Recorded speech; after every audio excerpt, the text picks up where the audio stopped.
आज के हमारे पाठ का विषय है रूप विज्ञान, परिभाषा एवं स्वरूप। इस पाठ के अध्ययन के उपरांत आप रूप विज्ञान की अवधारणा को समझ सकेंगे, रूप विज्ञान में अध्ययन की विषय वस्तु को जान सकेंगे, रूप विज्ञान और स्वनिम विज्ञान के संबंधों से परिचित हो सकेंगे, रूप विज्ञान और वाक्य विज्ञान के बीच संबंध को जान सकेंगे।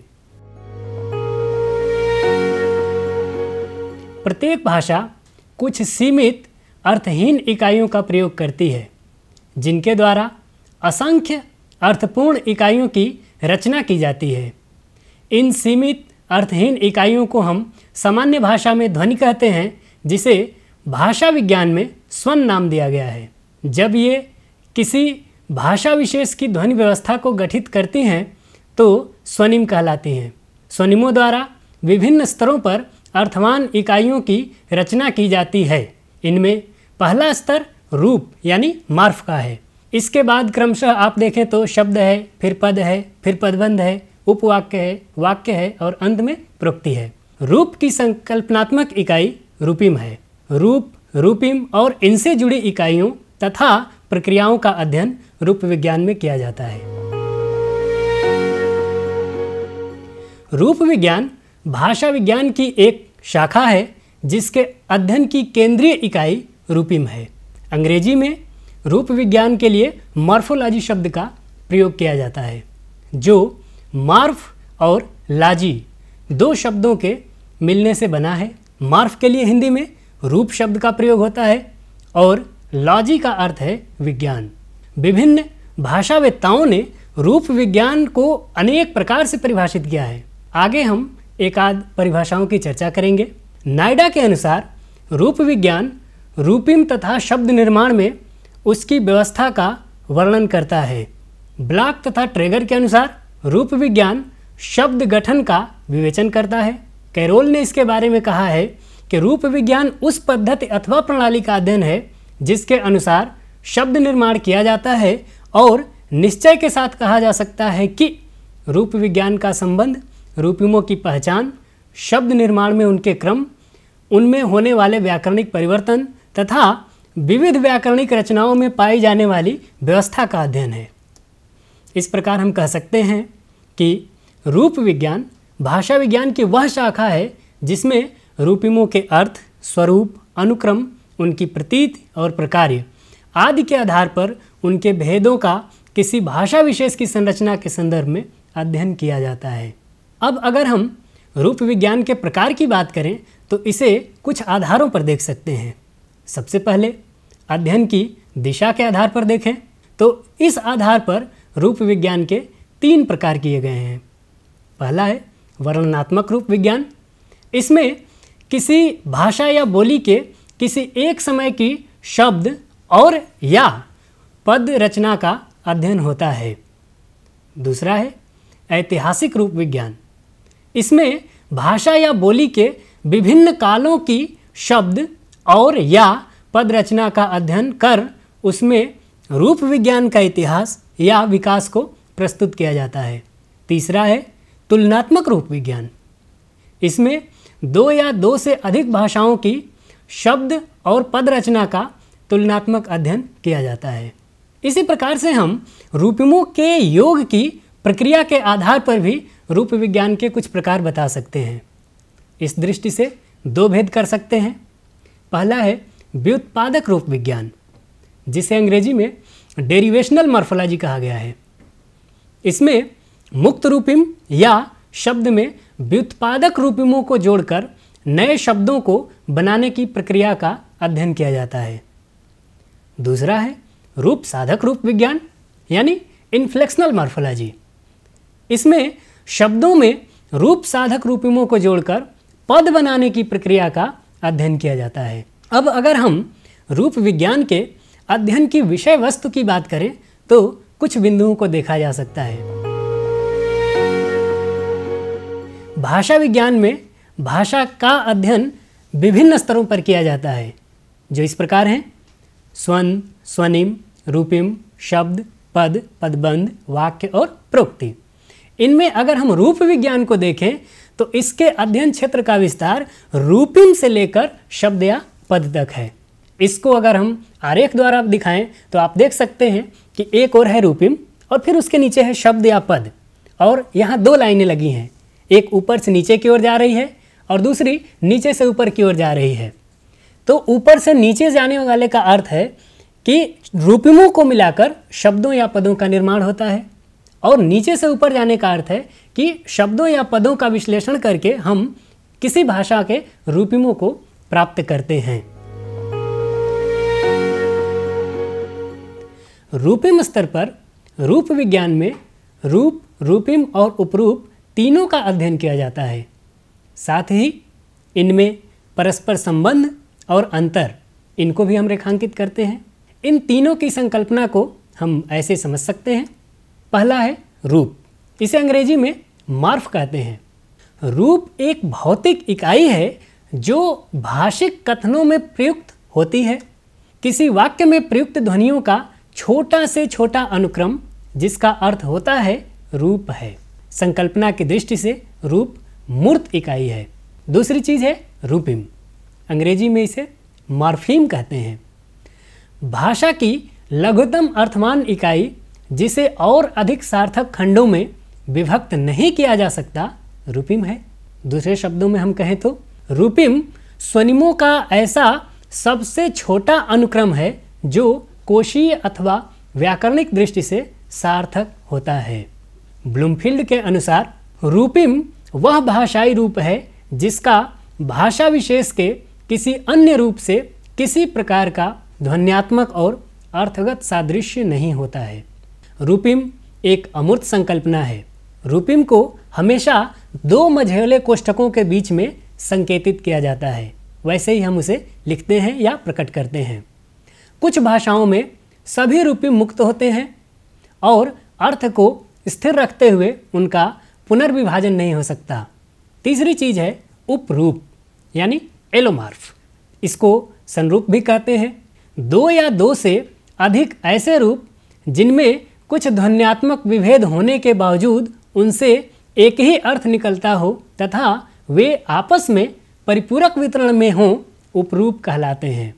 ये रूप एक ही परिवेश व संदर्भ में नहीं आते, अपितु मिलकर वे एक रूपिम के सभी संभव संदर्भों को पूरा करते हैं।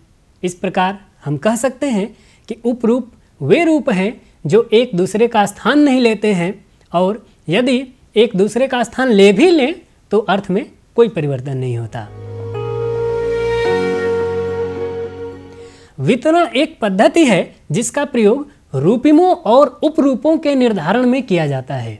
जब दो या दो से अधिक ऐसे रूप प्राप्त होते हैं जो एक दूसरे से मिलते जुलते हैं तो वे दो स्वतंत्र रूपिम होते हैं, या एक ही रूपिम के उपरूप, इसका निर्धारण वितरण के माध्यम से हम करते हैं। अगर वितरण के भेदों की बात करें तो मूलतः इनके दो भेद किए गए हैं, व्यतिरेकी वितरण कंट्रास्टिव डिस्ट्रीब्यूशन और अव्यतिरेकी वितरण यानी नॉन कंट्रास्टिव डिस्ट्रीब्यूशन। व्यतिरेकी वितरण, जब दो रूप समान शाब्दिक या पदबंधीय परिवेश या संदर्भ में आते हैं और इनका अर्थ अलग अलग होता है तो वे परस्पर व्यतिरेकी वितरण में होते हैं। जैसे हंस और हंस, ये एक ही तरह के दिखने वाले दो शब्द हैं किंतु दोनों का अर्थ अलग अलग है, अतः दोनों परस्पर व्यतिरेकी वितरण में हैं। अव्यतिरेकी वितरण, यह दो रूपों के परस्पर व्यतिरेकी वितरण में नहीं होने की अवस्था है। इसके दो उपभेद हैं। पहला परिपूरक वितरण यानी कॉम्प्लीमेंट्री डिस्ट्रीब्यूशन, जब दो या दो से अधिक रूपों में कुछ ध्वन्यात्मक विभेद होता है किंतु उनका कोशीय अर्थ या व्याकरणिक प्रकार समान होता है तो वे आपस में परिपूरक वितरण में होते हैं। ऐसे रूपिम आपस में उपरूप होते हैं। जैसे चिड़ियाँ, रातें, ऐसे शब्दों में बहुवचन क्रमशः आ और ए द्वारा बनाया गया है। इसमें ध्वन्यात्मक विभेद के बावजूद दोनों का प्रकार और अर्थ एक ही है और इनमें से कोई भी एक दूसरे के परिवेश में नहीं आता है, इसलिए ये दोनों आपस में परिपूरक वितरण में हैं। इसी का दूसरा उपभेद है स्वतंत्र वितरण, जिसे अंग्रेजी में फ्री डिस्ट्रीब्यूशन कहते हैं। यह अव्यतिरेकी वितरण का दूसरा प्रकार है जब दो या दो से अधिक रूप इस प्रकार से आते हैं कि दोनों का एक दूसरे के स्थान पर कहीं भी प्रयोग किया जा सकता है, तो वे आपस में मुक्त वितरण में होते हैं। जैसे खराब और खराब, दोनों का अर्थ एक ही है और किसी भी वाक्यात्मक परिवेश में दोनों का एक दूसरे की जगह प्रयोग किया जा सकता है। इनमें केवल अरबी फारसी के प्रभाव होने और नहीं होने का अंतर है, इसलिए ये आपस में स्वतंत्र वितरण में है। मूलतः इसमें भी दो ही प्रक्रियाएं हैं। पहली है व्युत्पादन यानी डेरिवेशन। किसी मूल शब्द के साथ अन्य रूपमों को जोड़कर नए कोशीय शब्द बनाने की प्रक्रिया को व्युत्पादन कहते हैं। यह एक खुली प्रक्रिया है जिसमें किसी व्युत्पादित शब्द में और प्रत्यय जोड़कर नए नए शब्द निर्मित किए जाते हैं। मुख्य रूप से इसके अंतर्गत प्रत्यय योग, जिसमें कि पूर्व प्रत्यय, मध्य प्रत्यय, अंत प्रत्यय हैं, इनको जोड़ना, समासीकरण यानी समास द्वारा शब्द बनाना और संधिकरण, पुनरुक्त शब्द निर्माण, इस तरह की चीज़ें आती हैं। हम चाहें तो कुछ उदाहरण देख सकते हैं। जैसे अ और ज्ञान को मिला करके अज्ञान बनता है, तो इसमें अ उपसर्ग है जो ज्ञान शब्द में जुड़ा हुआ है। इसी प्रकार लूट और एरा को मिला करके लुटेरा शब्द बना है, इसमें एरा प्रत्यय है जो नया संज्ञा शब्द बना रहा है। इसी प्रकार दान और ई को मिला करके दानी बना है जो एक विशेषण शब्द बना। सुंदर में ई जोड़ने से सुंदरी शब्द बना। इसी तरह लड़का में अगर हम पन जोड़ दें तो लड़कपन शब्द बन जाता है। इसी तरह दूसरी प्रक्रिया है रूप साधन, जिसे अंग्रेजी में इन्फ्लेक्शन कहते हैं। शब्दों में प्रत्ययों को जोड़कर पद या व्याकरणिक शब्द बनाने की प्रक्रिया रूप साधन है। हिंदी में रूप साधन को पद रचना प्रक्रिया भी कहते हैं। प्रत्ययों को जोड़कर शब्द में रूप परिवर्तन करने की यह प्रक्रिया व्याकरणिक कोटियों के आधार पर होती है। यह एक बंद प्रक्रिया है। इसका मतलब यह हुआ कि किसी शब्द के साथ रूप साधक प्रत्यय अगर लग जाए तो इसके बाद आप उसमें कुछ भी नहीं जोड़ सकते हैं, कोई नया प्रत्यय नहीं जोड़ सकते हैं। जैसे लड़की शब्द में या प्रत्यय जोड़ने से लड़कियां बना, भाषा शब्द में ए प्रत्यय जोड़ने से भाषाएं बना। इन उदाहरणों में मूल रूप से मूल शब्द के साथ रूप साधक प्रत्यय को जोड़ा गया है और एक वचन से बहुवचन बनाया गया है। रूप साधन द्वारा इन पदों यानी व्याकरणिक शब्दों का निर्माण हुआ है। इसे कुछ विद्वानों द्वारा पद निर्माण या पद साधन भी कहा गया है। इन दोनों प्रक्रियाओं को जिन प्रत्ययों द्वारा संपन्न किया जाता है उन्हें व्युत्पादक और रूप साधक प्रत्यय कहते हैं। इनमें अगर हम कुछ अंतरों की बात करें तो वो इस तरह से देखे जा सकते हैं कि व्युत्पादक प्रत्यय लगने के बाद बना शब्द स्वतंत्र शब्द की भांति भाषा में प्रयुक्त होता है। इसी प्रकार व्युत्पादक प्रत्ययों के लगने से बने शब्द नए शब्द होते हैं और प्रायः उनका शब्द वर्ग यानी पार्ट्स ऑफ स्पीच बदल जाता है। इसी प्रकार व्युत्पादक प्रत्यय लगने से बनने वाले शब्दों में पुनः और नए व्युत्पादक प्रत्यय जोड़े जा सकते हैं। और अंतिम बात व्युत्पादक के संदर्भ में देखें तो कि भाषा में व्युत्पादक प्रत्ययों की संख्या सामान्यतः अधिक ही होती है। अब रूपसाधक प्रत्ययों को देखें तो रूपसाधक प्रत्यय लगकर बना शब्द स्वतंत्र शब्द की भांति प्रयुक्त नहीं होता। इसी तरह रूप साधक प्रत्यय लगाकर नया शब्द नहीं बनता है, बल्कि उसकी जगह उसी का कोई एक व्याकरणिक रूप बनता है। अब रूप साधक प्रत्यय अगर लग जाए तो उसके बाद फिर से हम दूसरा व्युत्पादक प्रत्यय या कोई भी प्रत्यय नहीं लगा सकते हैं और सामान्यतः रूप साधक प्रत्ययों की भाषाओं में संख्या कम होती है। किसी पद यानी व्याकरणिक शब्द के निर्माण में लगे मुक्त और बद्ध रूपिमों और उनकी व्यवस्था को प्राप्त करना रूप विश्लेषण है। इस संदर्भ में सुप्रसिद्ध भाषा वैज्ञानिक C.F. हाकेट के 2 मॉडल्स ऑफ ग्रामेटिकल डिस्ट्रीब्यूशन जो 1954 में आया था, इसमें 2 प्रतिरसों की चर्चा की गई है। पहला है मद और विन्यास, जिसे अंग्रेजी में आइटम एंड अरेंजमेंट कहा गया है। यह व्याकरण की एक पद्धति है। इसमें किसी निर्मित अर्थात व्युत्पादित शब्द या पद में आए हुए रूपिमों और उनके क्रम के विन्यास का विश्लेषण किया जाता है। दूसरे शब्दों में रूप विश्लेषण में मूल शब्दों यानी मुक्त रूपिमों और उनके साथ लगे हुए उपसर्गों एवं प्रत्ययों यानी बद्ध रूपिमों का विश्लेषण किया जाता है। मद और विन्यास पद्धति के अनुसार प्रत्येक पद एक से अधिक मदों के एक निश्चित व्यवस्था में मिलने से बनता है। अतः किसी शब्द या पद का विश्लेषण करते हुए उसमें आए हुए मदों तथा उनके विन्यास को इस प्रकार हम ज्ञात कर सकते हैं। उदाहरण के लिए दुकानें शब्द को अगर देखें तो इसमें दुकान शब्द एक वचन है और यह संज्ञा है, इसके साथ ए प्रत्यय लगा है। इसी प्रकार मकान शब्द अगर हम बहुवचन की बात करें तो इसमें शून्य प्रत्यय लगा है। इसमें दुकान शब्द एक स्थान पे आया है और प्रत्यय जो ए लगा है वो दूसरे स्थान पे आया है। इनका क्रम हम बदल नहीं सकते, यानी ए दुकान नहीं लिख सकते हैं। इसलिए ये 2 जो मूल रूपिमाएँ हैं ये दोनों तो महत्वपूर्ण है ही, इनके साथ इनका क्रम भी महत्वपूर्ण है। इसीलिए इसको आइटम और अरेंजमेंट कहते हैं कि ये दोनों आइटम्स भी देखे जाएं और इनका अरेंजमेंट भी देखा जाए। अर्थात मद 1 की जगह मद 2 नहीं आ सकता, मद 2 की जगह मद 1 नहीं आ सकता। उपसर्गों द्वारा निर्मित शब्दों में भी इस स्थिति को हम देख सकते हैं। जैसे अज्ञान, तो अ प्लस ज्ञान, इसकी जगह हम ज्ञान प्लस अ नहीं लिख सकते। किंतु इस तरह से सारे शब्द निर्मित नहीं होते। इसलिए एक दूसरी प्रक्रिया दी गई जिसका नाम है मद और प्रक्रिया, आइटम एंड प्रोसेस।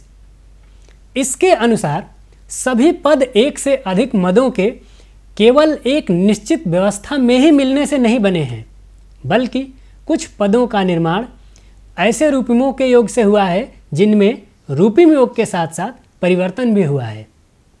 अतः उनका विश्लेषण करते हुए हम उनके घटक मदों, उनकी व्यवस्था और उनके निर्माण में लगी प्रक्रिया तीनों को जानने की कोशिश करते हैं। अतः मूल मद, उनकी व्यवस्था और नए रूप के निर्माण में हुई प्रक्रिया, इन तीनों का अध्ययन करने के बाद ही ऐसे शब्दों को हम बता सकते हैं या उनकी व्याख्या कर सकते हैं।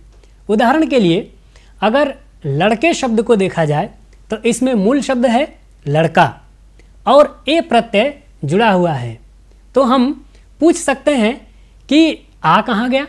तो इसमें बीच में एक प्रक्रिया हुई है कि जब लड़का शब्द में ए प्रत्यय जोड़ा गया है तो आ हट करके ए में बदल गया है। तो इसमें हम लड़का, आ, ए इन तीनों को समझाने के लिए पहले दोनों मदों को देखेंगे यानी लड़का और ए, और फिर इनके बीच हुई प्रक्रिया को कि आ को हटा करके हम ए का प्रयोग करते हैं। एक तीसरे मॉडल की बात की गई है जिसे शब्द और रूपावली यानी अंग्रेजी में वर्ड एंड पैराडाइम कहा गया है।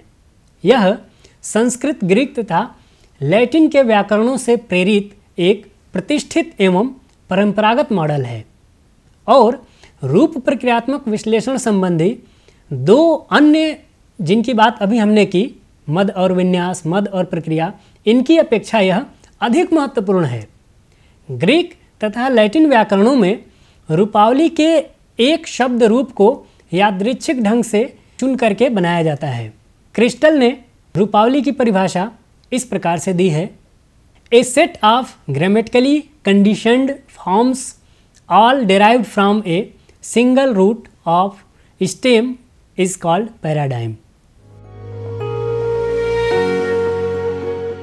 शब्द वर्ग यानी पार्ट्स ऑफ स्पीच, यह प्रत्येक भाषा में शब्दों के वर्गीकरण का आधार है। पारंपरिक व्याकरणों में शब्दों का वर्गीकरण कहीं उनके व्यवहार के आधार पर तथा कहीं उनके अर्थ के आधार पर किया गया है। उदाहरण के लिए व्यक्ति, वस्तु, स्थान के नाम को हम संज्ञा कह देते हैं।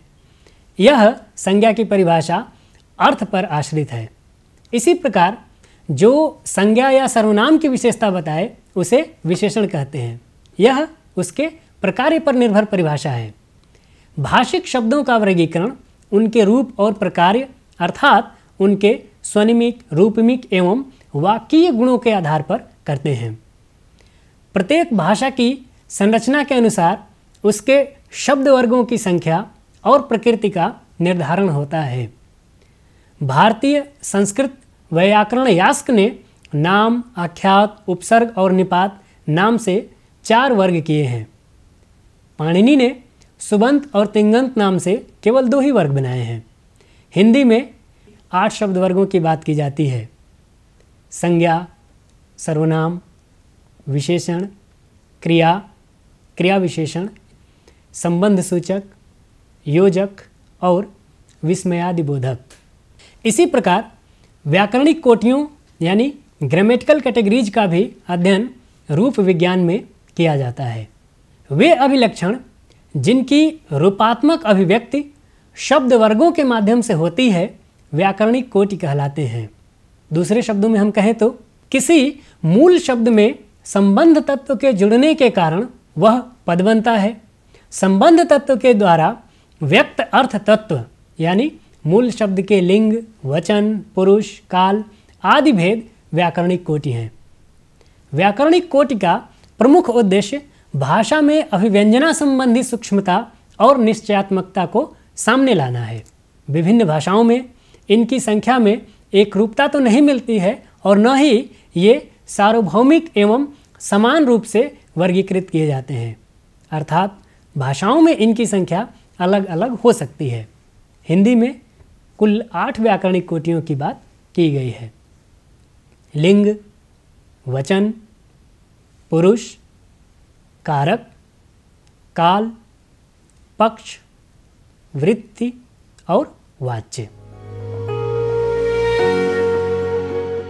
भाषा में शब्द और पद निर्माण में कुछ ऐसी भी स्थितियां पाई जाती हैं जिनमें रूपमिक योग के साथ साथ स्वनिमिक परिवर्तन भी होते हैं।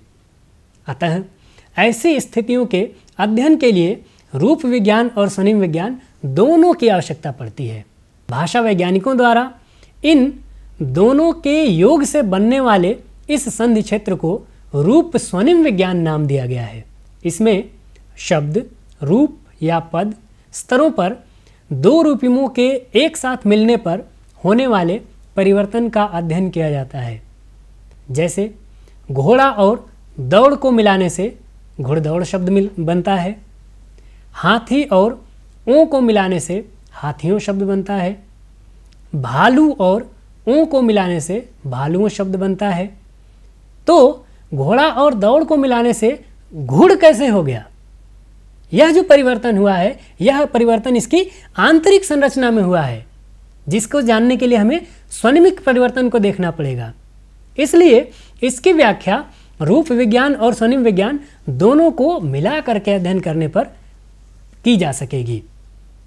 संधि मूल रूप से रूप स्वनिम विज्ञान का ही अध्ययन क्षेत्र है, जिसमें 2 शब्दों या रूपों के मिलने पर होने वाले वर्ण परिवर्तन का विश्लेषण किया जाता है। रूप स्वनिमिक परिवर्तन रूप या शब्द के स्तर पर 2 या 2 से अधिक रूपिमों के एक साथ आने पर घटित होते हैं। ये मुख्य रूप से 2 प्रकार के होते हैं। पहला है बाह्य परिवर्तन। जब कोई मुक्त और बद्ध रूपिम आदि या अंत में जुड़ते हैं तो उनके जुड़ने के बाद उस शब्द के बाहरी ध्वनि या स्वन में परिवर्तन हो जाता है तो उसे बाह्य रूप स्वनिमिक परिवर्तन कहते हैं। जैसे राम प्लस अवतार, दोनों को मिला के रामावतार। इसी प्रकार अति प्लस अंत, दोनों को मिला के अत्यंत। इनमें जब राम और अवतार आपस में जुड़ रहे हैं तो एक नया शब्द बन रहा है, लेकिन परिवर्तन क्या हो रहा है कि अ और अ के मिलने से आ बन जा रहा है। इसी प्रकार दूसरे शब्द में भी जब अंत शब्द जुड़ रहा है तो प्रथम शब्द के अंतिम स्वर्ण के स्थान पर य का आगम हो रहा है। ये दोनों रूप स्वनिक परिवर्तन बाह्य स्तर पे हो रहे हैं। दूसरा परिवर्तन है आंतरिक परिवर्तन। दो रूपिमों के आपस में मिलने पर प्राप्त नए शब्द के भीतर अगर परिवर्तन हो तो उसे आंतरिक रूप स्वनिमिक परिवर्तन कहते हैं। जैसे अभी हमने एक नाम लिया था, घोड़ा और दौड़ को मिला के घुड़दौड़, समाज और इक को मिला करके सामाजिक। यहाँ घोड़ा शब्द में जब दौड़ जुड़ रहा है तो आंतरिक संरचना, मूल शब्द जो घोड़ा था वही घुड़ बन गया। इसी प्रकार समाज में जब इक जुड़ रहा है तो समाज की जगह सामाज हो गया। तो ये आ की मात्रा कहाँ से आई? तो इस प्रकार के परिवर्तन आंतरिक परिवर्तन है। रूप विज्ञान और वाक्य विज्ञान में अंतःक्रिया पद निर्माण को लेकर हमेशा से ही रही है। पदों के रूप में परिवर्तन केवल व्याकरणिक कोटियों के आधार पर ही नहीं होता है, बल्कि पदबंधीय या वाक्यात्मक घटकों के आने पर भी होता है। ऐसी स्थिति में रूप विज्ञान के साथ वाक्य विज्ञान का सम्मिलन होता है, संघात होता है। हिंदी में परसर्ग योग के कारण संज्ञाओं, विशेषणों एवं क्रियाओं के बनने वाले तिर्यक रूप इसके उदाहरण हैं। जैसे लड़का के बाद ने आने पर लड़के ने हो जाता है। इसी प्रकार पीला के बाद में अगर आ जाए तो पीले में हो जाता है। चलना के बाद अगर को आए तो चलने को हो जाता है। तो इनमें हम देख सकते हैं कि आकारांत शब्द एकारांत हो जा रहे हैं। तो इनके अध्ययन के लिए रूप विज्ञान और वाक्य विज्ञान दोनों आवश्यक है। जब किसी शब्द का एक रूप किसी कारण से दूसरे रूप में परिवर्तित होता है तो उसे रूप परिवर्तन कहते हैं। जैसा कि हम सभी जानते हैं कि भाषा परिवर्तनशील है, तो उसकी रूप रचना में परिवर्तन होना स्वाभाविक बात है। यद्यपि ध्वनि परिवर्तन की तुलना में रूप परिवर्तन बहुत कम होता है, और कभी कभी तो ये अगर रूप परिवर्तन हो रहा है तो दोनों रूप इतने समान या इतने पास पास होते हैं कि इनको अलग कर पाना कठिन हो जाता है। और रूप परिवर्तन होने पर नए रूपों के साथ साथ पुराने रूप भी चलते रहते हैं। रूप परिवर्तन के कारण भाषा में जो भी कुछ परिवर्तन होते हैं उनके हम कुछ कारणों का उल्लेख इस प्रकार कर सकते हैं, जैसे कि नवीनता में अभिरुचि, सरलीकरण, स्पष्टता, अज्ञानता, आवश्यक बल, ध्वनि परिवर्तन, सादृश्य, संक्षेपीकरण आदि। इनकी विस्तृत चर्चा यहाँ नहीं की जा रही है। इसी प्रकार हम रूप परिवर्तन की दिशाओं की बात करें तो कुछ ऐसे हम सूची बना सकते हैं कि अतिरिक्त प्रत्यय का आ जाना, पुराने संबंध तत्वों का लोप हो जाना, गलत प्रत्यय का प्रयोग, नए प्रत्यय का प्रयोग, मूल ही में कुछ परिवर्तन हो जाए। तो इस प्रकार की कुछ चीज़ें होती हैं जिन्हें हम रूप परिवर्तन के कारण और दिशाओं के रूप में समझ सकते हैं। इनका अध्ययन रूप विज्ञान के अंतर्गत किया जाता है। इस प्रकार निष्कर्षतः हम कह सकते हैं कि रूप विज्ञान भाषा विज्ञान की एक केंद्रीय शाखा है, जिसके अंतर्गत रूप, रूपिम और उपरूप का अध्ययन लघुतम अर्थवान इकाइयों के रूप में किया जाता है। रूप विज्ञान में व्युत्पादन और रूप साधन की प्रक्रियाओं के माध्यम से शब्द निर्माण और पद निर्माण की व्याख्या की जाती है। रूप विज्ञान भाषा विज्ञान की एक स्वतंत्र शाखा होने के साथ साथ स्वनिम विज्ञान और वाक्य विज्ञान से भी जुड़ा हुआ है। रूप विज्ञान में हम रूपमिक परिवर्तनों के कारणों और दिशाओं का भी अध्ययन विश्लेषण करते हैं।